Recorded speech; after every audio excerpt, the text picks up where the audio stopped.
being in the world, you can still have a connection. Like we're staring at a screen right now. Like you're sitting, I'm sitting here staring at a screen, but there's a connection here. Like there is a connection. Hi everybody. My name's Bruce, and so I do a lot of different kinds of art. So I don't really specialize in one. A lot of times I'll introduce myself and say I'm a puppeteer, but I'm also a painter and the drawer, visual artist, a educator, art therapist, all of those things. Because I've never really been able to just stay with one thing. Really, I'm just interested in lots of different things, and that's just the way the way my brain works, is to have like lots of different things going on. So I've always loved puppetry. That's something I used to do as a kid. I used to do these puppet shows for my family behind the couch, and they were very patient with that. Like they would just sit there and watch, and I'd have these like hour-long puppet shows. Use my sister's stuffed animals, and grew up watching the Muppet Show and Sesame Street, and was just very inspired by that. And then with the puppetry, then I just didn't do it because it wasn't cool in high school for some reason. And then like years later, then I went to art school and did other things. And then years later, I came across, there was this sort of puppetry scene in Philadelphia. There was a nonprofit called the Spiral Cube Puppet Theater, and there was this kind of anarchist, socio-political puppet show event called Puppet Uprising. And these two things kind of broke down whatever preconceived notions I had in my head of like, well, this is what puppetry is. It has to look like this, and that's what it is to be a puppeteer. And also I was very shy. Like I didn't want to get up, and I really had very horrible stage fright. And so with those two organizations, they kind of broke down what it was to be a puppeteer, which means you could just take a pair of crutches out of the trash and make some gnarly thing out of paper mache and stick it on top and have them move around, and it could be just as magical and powerful as the Muppet Show. And it could be anything. There was like people did object theater, and I just saw a lot of really crazy puppet shows about all kinds of, seeing a puppet show about composting toilets when the puppets are like these poos, like they're nylons wrapped with, like I saw stuff like that, and I was like, wow, you can really do anything. And so that rekindled the interest in puppetry for me. And then also as a kid, so it's all from being a kid. Also as a kid, I was just always drawing and loved cartoons, and yeah, so I just kept doing that my whole life. Like I was always very interested. Growing up in a small town, again, a different time, you could, like, I just went back to my small town yesterday, or no, not yesterday, last week. I was in Delaware, and a lot of things are the same in my town, but most things are not. And I think one of the big differences is that all the places I used to go are now kind of sectioned off, like you can't get to them, or that's forbidden now. Whereas growing up, you just kind of did whatever you want. There were like these, you just go in the woods, or go on a BMX trail, or go to the beach, or go play in the Civil War fort, or whatever. And anyway, where I'm going with all this is that was just a place to just kind of make things up and make up adventures, and that's what I was always interested in doing. And then I had a period of my life in my 20s where I did comic books and was very much into the self-publishing zine scene, and I still love that. I didn't like get huge or make $1 million off of that, but I still love it, and that's something I did, and that affects who I am.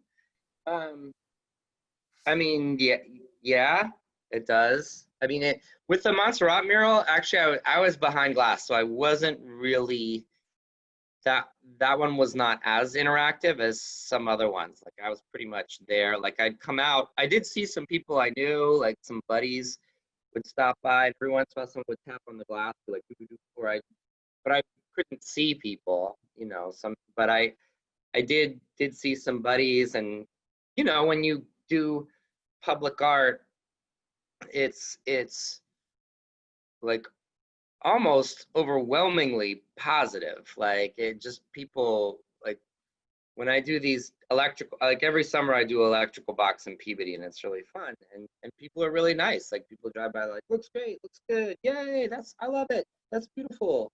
People stop by, and, you know, they talk to you. And then there's, you know, a lot of times you'll be out there doing stuff, and someone will talk to you, and then you just get their life story.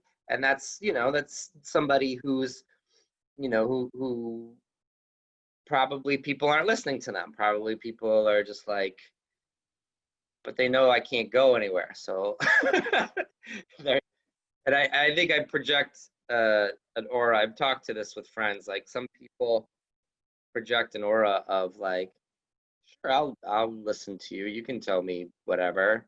That's cool. I'm interested. And some people, a lot of people project an aura of like, I'm busy.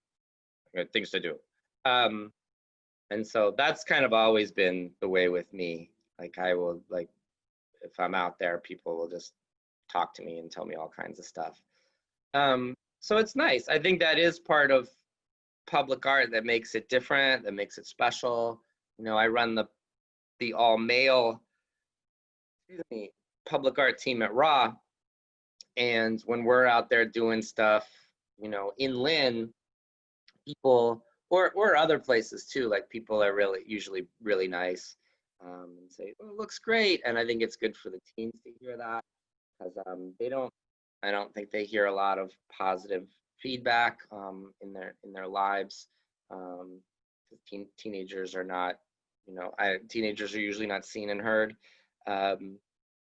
So like I think that's a very different thing than sitting at home by yourself making art, and then it gets put into the world of the experience of seeing art. And I think people want to see that. Like I think people, like communities, are interested in that. I think that the Jersey barriers have been a great project. It just brightens things up, and it's beautiful because it takes this ugly thing and this ugly situation, like we can't eat inside, it's COVID, we can eat outside, we have to put these gross barriers into the road that you would see on the highway, but we're going to transform them all. So I think that was really positive for people to see. And I think we all need, you know, I don't think I'd be going out on a limb saying we all need more joy, more connectedness, more happiness, more like just stuff that's better for the soul because of, you know, everything that's happened this year. It's like everybody says the same thing, like 2020 sucks, and it's been a terrible year in lots of different ways, not just one. Or with art in general, like I don't know, I think my big change as far as like doing stuff on the screen is doing my job at Raw on the screen, because now since March it's been 100% on the screen. Like we're setting up the studio, and we are going to have kids back in the studio, but that's kind of, we're figuring that out, how to do that. I mean, the schools are shut down in Lynn. Like there's no schools open in Lynn.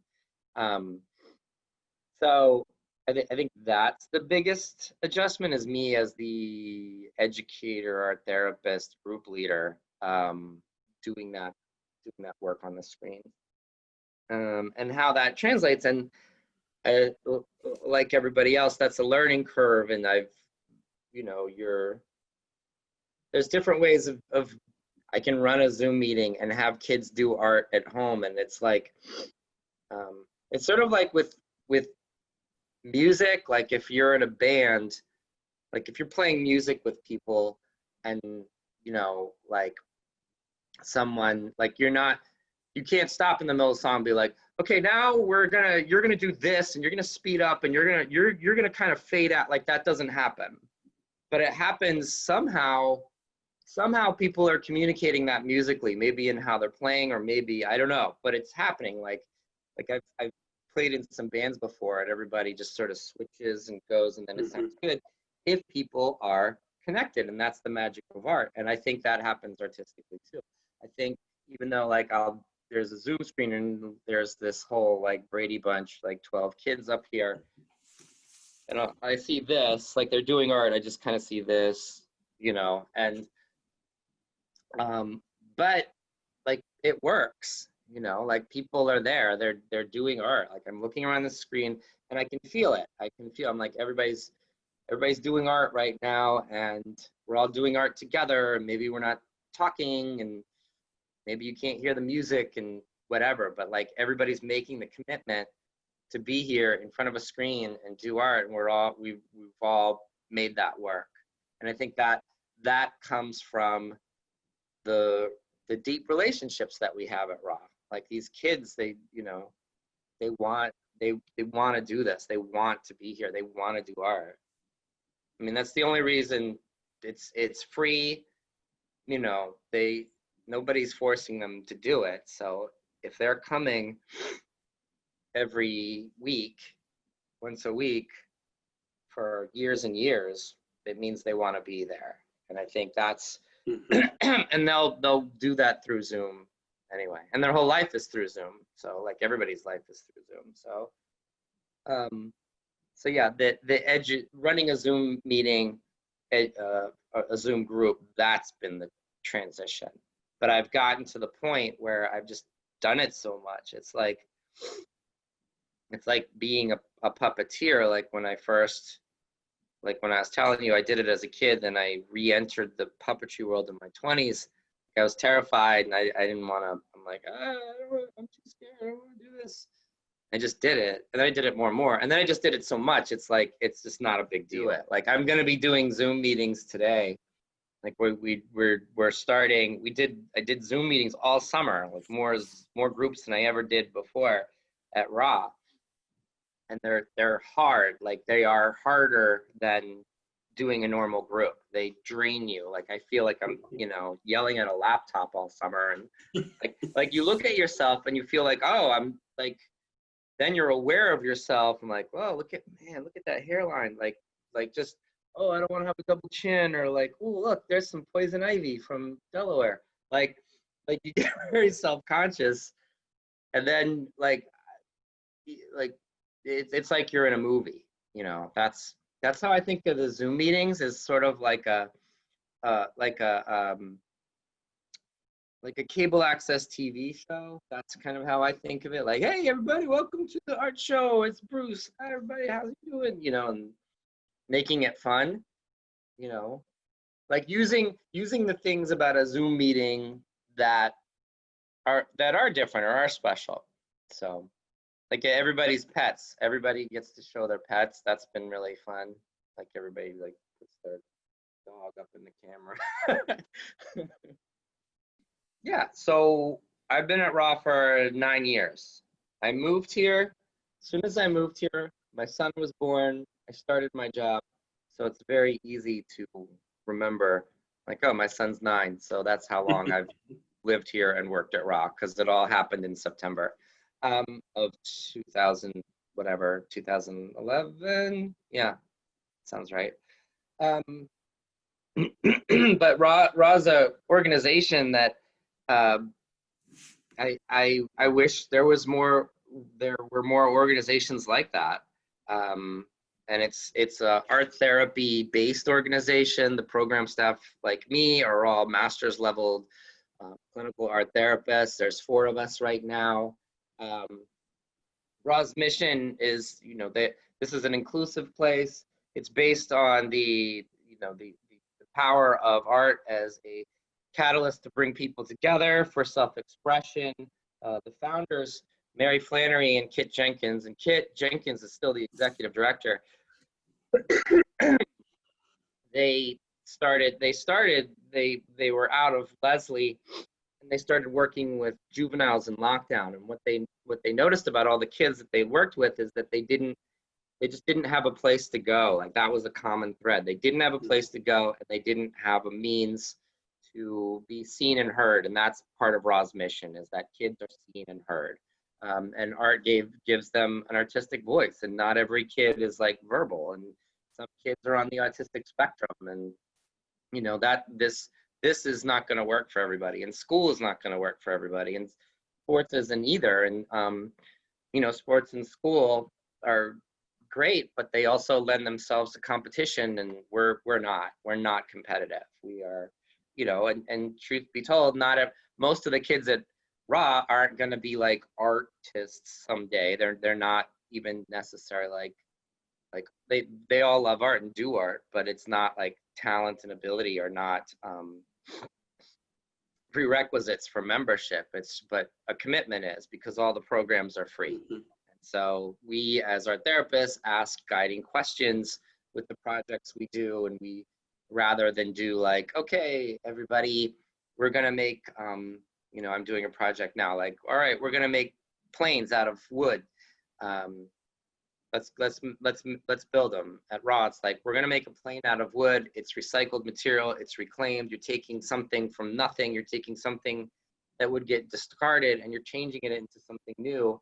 And think of where, like, you know, we're all kind of stuck at home right now, but think of where you can go in your mind, like where you would like to go, what kind of places, since it's hard to do things physically, where would you, what are some things that you would like to do? Where would you like to be? So that's an example of a Raw project that I'm sending home with everybody today. So Raw, with the COVID, we transitioned into Zoom meetings. But when it first hit, I started just making these fun flyers and like newsletters and puzzles and foldouts. I'd make like fun foldouts for everybody, and I'd do a lot of mailings. But within a few weeks, it was like, we got to do Zoom. We have to connect with these kids. We're gonna, you know, we have to maintain the connection. I'm a little older. I'm Gen X, so what I grew up with is very different than what you know, kids are growing up with today. So I don't think my experiences, I don't even think the way I grew up is like, half of it's not even relevant anymore. Like it's just like what I experienced, because things are so much harder for this generation. Like it's just kind of gotten progressively harder. Like, and worse, unfortunately. That's not a positive message. The positive message is positive message is that I would say innovate, don't give up. The world needs art. We need your artistic expression. Stay with it. I would say there's a thing called paying your dues, which just means it's just going to be hard for like several years. It's gonna be very, very hard, but you'll have, you know, at least you'll have like this good experience of doing what you love. Work hard, be open to the possibilities, do internships when you can, learn as many new things as you can, like really, like everything, like don't, like be open to learning, you know, carpentry or welding or whatever, like video editing, like learn all of these things and trust your spark. But we you know, everything starts with just an idea or a thought, and anything worth doing is going to be tough to do and push through if you believe in yourself. And I also think, and I believe this strongly, I think there's like a million great things that haven't been hatched and born yet. And, you know, to find what that is inside of you, to make that real, is good too. I also tell high schoolers that there's just so many different art professions that you wouldn't know about. Like the more you get educated and the more you put yourself out there, there's like, oh yeah, my friend is a makeup artist. Like I have a friend who's like an art school grad, and she became a makeup artist in Hollywood, and you know that's not what she set out to do. You know, I have a friend who did the hair stylist for the first few Leica movies. That's not what that was not on her resume. Like I want to do a hairstylist for Paranorman, you know, like, but I think it's just, you know, I read books of artists and creative people and how they started out. And I think the, there's certainly luck and there's certainly talent, but I think there's also this drive, this inner drive, to just keep going and to think of things differently and creatively. I think something that you know, when I talked about like, oh, I saw spiral cube puppet theater and you can make puppets out of paper mache like this, like that just opened a door. Like I didn't know that was possible. Like I'm like, oh, I can do this. Like I can do this at home.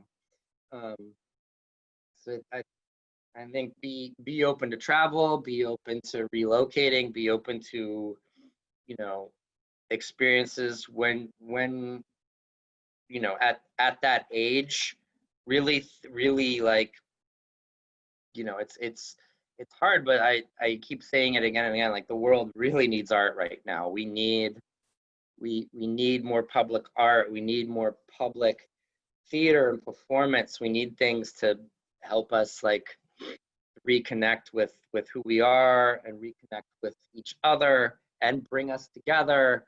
And we need fun and color, and we need to be thinking on a deeper level. Like I think that's the other thing that the arts do.